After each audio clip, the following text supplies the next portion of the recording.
नमस्कार दोस्तों, मैं मनीष कुमार बायोलॉजी के इम्पोर्टेंट कुछ प्रश्न लेकर आया हूँ। आइए शुरू करते हैं। पहला प्रश्न, ग्लाइकोलिसिस का अंतिम उत्पाद क्या होता है? Pyruvic acid. ग्लाइकोलिसिस का अंतिम उत्पाद पायरुविक एसिड होता है। दूसरा प्रश्न, एटीपी का पूर्ण रूप क्या होता है? Adenosine triphosphate. Adenosine triphosphate. तीसरा प्रश्न है, एक कोशिका के केंद्रक में कौन सा द्रव्य होता है? न्यूक्लियोप्लाज्म। कोशिका के केंद्रक में न्यूक्लियोप्लाज्म द्रव्य होता है। अगला प्रश्न, एक कोशिकीय जीव का उदाहरण है। एक कोशिकीय जीव का उदाहरण यूग्लिना, अमीबा, पैरामीशियम। कौन सा प्रोटीन बाल में पाया जाता है? Keratin protein. केराटिन प्रोटीन जो है बाल में पाया जाता है। अगला प्रश्न, किसे आनुवंशिकी का जनक कहा जाता है? तो मेंडल।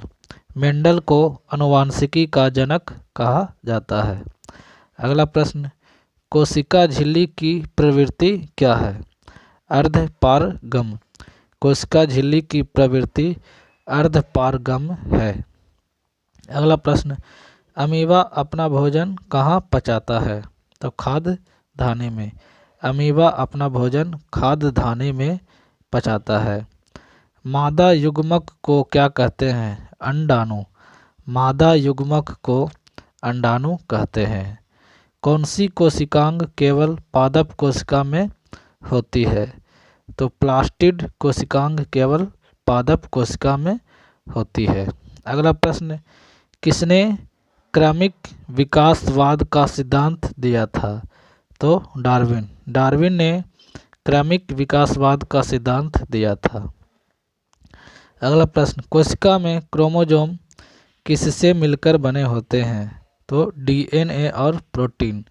डीएनए और प्रोटीन से कोशिका में क्रोमोसोम मिलकर बने होते हैं।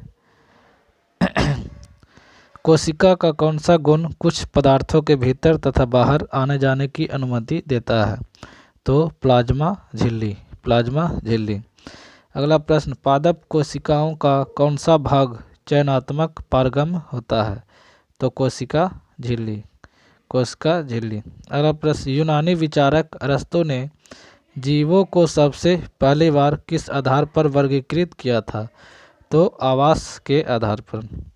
यूनानी विचारक अरस्तु ने जीवों को सबसे पहली बार आवास के आधार पर वर्गीकृत किया था। अगला प्रश्न, यीस्ट तथा मशरूम किस जगत के जीवों के उदाहरण हैं? तो फंजाई। यीस्ट तथा मशरूम फंजाई जगत के जीवों के उदाहरण हैं। फंजाई। Thank you.